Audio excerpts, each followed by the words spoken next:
ခုဒီဗီဒီယိုလေးကတော့ကျွန်တော်မနေ့ကသွားတဲ့ချိန်ပေါ့နော်အမှသူတို့ရှာတာလည်းမတွေ့သေးဘူးရုံလောင်းလည်းပေါ်မလာသေးဘူးဆိုတော့ကျွန်တော်စိတ်မကောင်းတာနဲ့ပဲ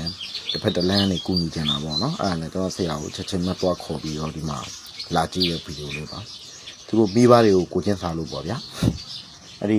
မိဘတွေဆိုတာသိရမလားကိုတကယ်သေသွားရဆိုတော့မှနောက်ဆုံးနေနဲ့ရုံလုံးလေးတော့မြင်ချင်ကြရတယ်လေအခုချိန်ကြာဆိုဘယ်လိုဖြစ်လဲဆိုတော့သေလားရှင်လားဆိုတော့အဲ့ဒီပေါ့နော်မျောလင်းချက်အဲ့ဒီရှင်မလားဆိုတဲ့မျောလင်းချက်လေးနဲ့သူတို့မှာဒီတမမနဲ့စိုးတက်ထိတ်နဲ့စိတ်ပူနေရတာပူပန်နေရတာအဲ့ဒါကိုကျွန်တော်မကြည့်ရလို့ပါကျွန်တော်ဆရာအမှားပေါ့နော်ကြည်တာပြောပုံရတော့ဒီတပတ်အတွင်းတော့ပေါ်လိမ့်မယ်ပေါ့နော်ဒါပေမဲ့လောင်းအကုန်လုံးတော့ပြန်ရနိုင်ဖို့ကတော့မမြင်ဘူးပေါ့ပေါ်မယ်ဆိုရင်တော့မှဒီပေါ်တဲ့နေရာကဒီအနီးနားမှာတော့မပေါ်နိုင်ဘူးပေါ့နော်ဝေးမှာပဲပေါ်မယ်အခုကျသူတို့ခုရေနေတဲ့ကိစ္စမှာလဲပေါ့နော်တခြားပယောဂဟိုဟာတွေဒီဟာတွေဘာညာမပဘူးပေါ့နော်